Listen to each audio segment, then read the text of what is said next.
I'm Shredmaster Scott, and this video is called How Would Bach Play Crazy Train? We'll break down Bach's approach to using riffs and melodies using his principles of counterpoint.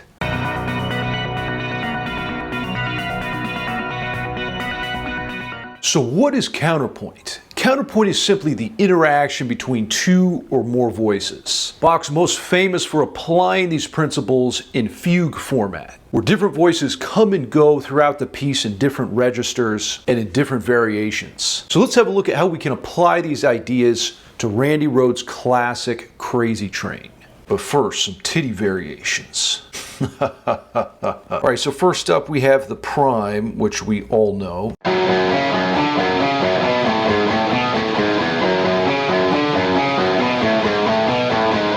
That's just the original. Next up is the inversion, which is the prime upside down. In other words, all the intervals are reversed.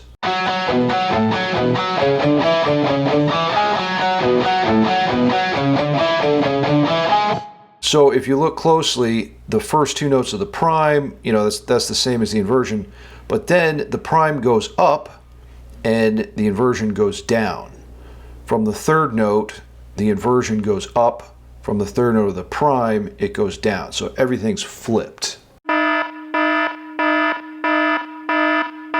After that, we move to the retrograde.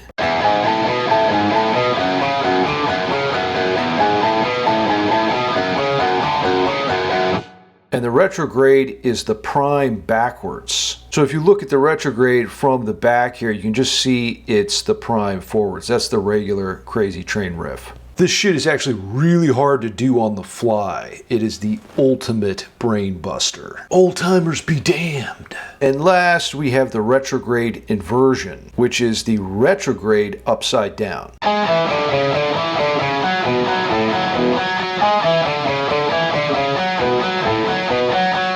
So if you look here, we've got the retrograde going up a third, and in the retrograde inversion, it goes down a third, up a second from the second to the third note in the retrograde, down a second in the retrograde inversion. So again, all the intervals are flipped upside down.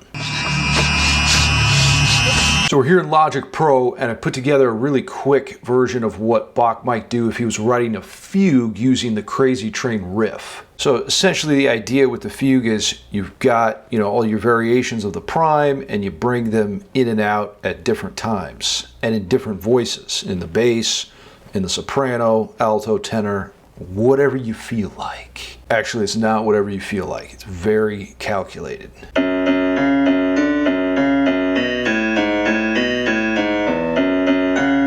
Inversion comes in,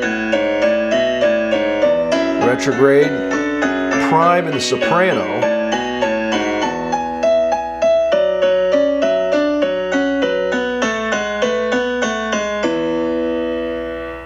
so, I don't know that Bach would be super impressed with that, but it gives you some ideas for your own songwriting. You can see the prime is starting out in the bass here in a lower register, the inversion comes in then in the soprano, retrograde in the middle voice, prime then comes in again up high here in the soprano, and then the retrograde inversion against the prime. So there's a ton of different variations you could use. And there's my version of how Bach might play Crazy Train. And the point here really is to explore a creative exercise. Who cares if you're doing it exactly right or staying true to Bach to the nth degree? Music theory is simply a tool to help you be creative, and not a system of rules that tells you what you can and can't do. So give these ideas a shot in your own playing. I'll include the tab in the description below. Let me know how it goes, and until next time, shred till you're dead.